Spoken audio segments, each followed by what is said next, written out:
Sir एक प्रश्न और कि कुछ बच्चे ऐसे भी थे जिनको ये उम्मीद थी कि वो बहुत अच्छा परफॉर्म करेंगे, अब एग्ज़ाम नहीं हो रहे हैं क्योंकि कई बार हमने देखा है कि 100 नंबर भी बच्चों के आए, पूरे 100 मार्क्स 100% भी आए हैं कुछ बच्चों के, उनको अब क्या मैसेज?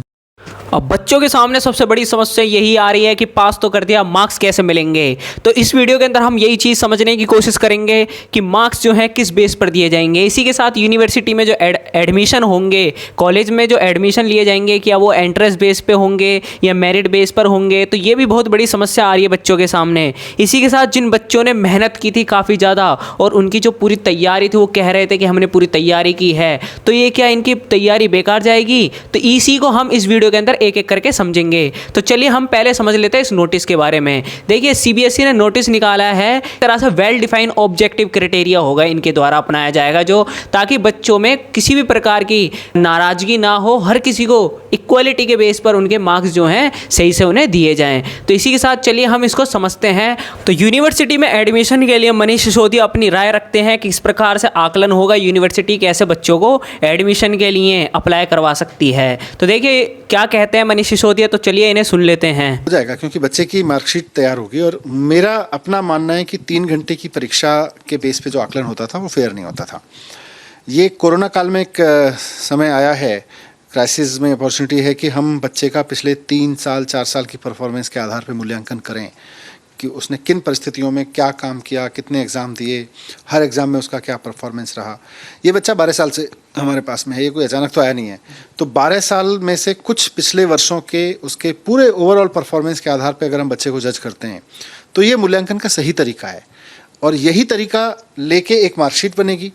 यही मार्कशीट के बेस पर अगर कोई यूनिवर्सिटी एग्ज़ाम देती है, उसको एडमिशन देती है, तो आप देखिएगा कि इस बार जो यूनिवर्सिटी में मेरिट के आधार पर सिलेक्शन होगा, 12वीं क्लास की मेरिट के आधार पर, वो कहीं ज़्यादा बेहतर होगा बनिस्बत उसके कि 3 घंटे की परीक्षा में बैठ के बच्चे का कुछ मार्क्स आते थे और उसके बेस पर एडमिशन होता था। तो मनीष सिसोदिया ने यही बहुत बड़ी बात कह दी है कि बच्चों का जो परफॉर्मेंस है केवल 3 घंटे के एग्ज़ाम के आधार पर नहीं देखा जा सकता, बल्कि उन्होंने ये साफ साफ कह दिया है कि अगर उनके लिए एक ऑब्जेक्टिव क्राइटेरिया यूज़ करना है मार्क्स देने के लिए, तो हम उनका परफॉर्मेंस, हम पिछला ये 12 साल का परफॉर्मेंस हम इनमें भी देख सकते हैं। वो बच्चे जो हैं 12 साल से इनके पास पढ़ रहे हैं, ज़रूरी नहीं कि हम इनके अचानक आए हैं। तो चलिए हम आगे समझते हैं कि जो ड्यू है, ड्यू के अंदर जो एंट्रेंस एग्ज़ाम होते हैं वो कुछ कॉलेज के अंदर होते हैं, बाकी सभी कॉलेज में नहीं होते। तो क्या वो भी अब एंट्रेंस एग्ज़ाम लेंगे? तो इस बात पर ये मनीष सिसोदिया किस प्रकार की अपनी राय रखते हैं, उसे भी सुन लेते हैं।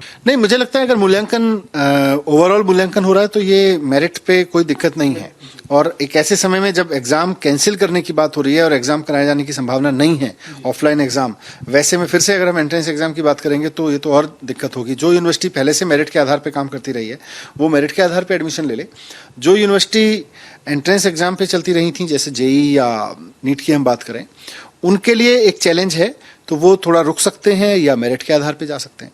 तो इनकी इन बात से पता चलता है कि मनीष सिसोदिया यही कहना चाह रहे हैं कि हम अगर दोबारा से जो यूनिवर्सिटी हैं अगर एंट्रेंस लेती हैं तो बात वहीं पर आ जाएगी दोबारा से। तो यहीं से क्या होगा, बच्चों की जो स्थिति है, बच्चों की जो हेल्थ है, उसको हम फिर दोबारा से जोखिम में डाल सकते हैं। तो इसीलिए जो यूनिवर्सिटी के कॉलेज हैं जो एंट्रेंस लेते हैं वो एंट्रेंस लें, और साथ में जो पहले मेरिट बेस पर यानी कि मार्क्स के बेस पर, परसेंटेज के बेस पर जो एडमिशन लेते थे वो उसी बेस पर ही लें। तो चलिए इसी के साथ हम आगे समझ कि जिन बच्चों ने बहुत ज़्यादा मेहनत करी थी, बहुत ज़्यादा जो कह रहे हैं, अपनी बात रख रहे हैं कि हमने बहुत मेहनत की थी, हमारे काफ़ी अच्छे मार्क्स आ सकते थे, हम काफ़ी अच्छा स्कोर कर सकते थे, उन बच्चों के साथ क्या होगा? तो देखिए यहाँ पर ये क्या कहते हैं इसके अंदर मनीष सिसोदिया जी।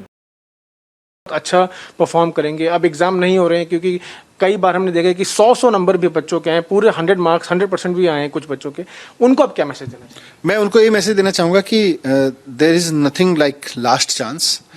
इसीलिए अगर आपको लगे कि आपके पिछले 3 साल के परफॉर्मेंस के आधार पर आपका मूल्यांकन जो होगा उससे और बेहतर आप कर सकते हैं परीक्षा में, तो ठीक है, आप परीक्षा दीजिए।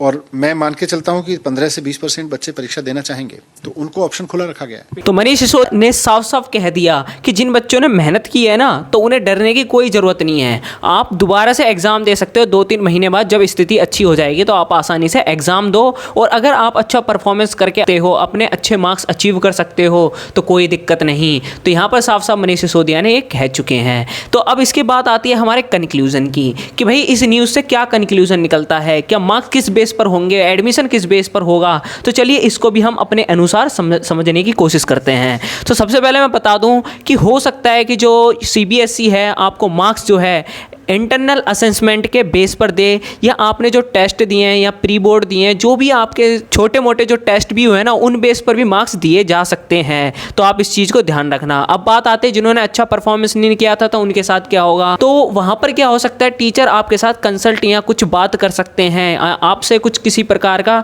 दोबारा से कोई असाइनमेंट वगैरह कुछ बनवा सकते हैं।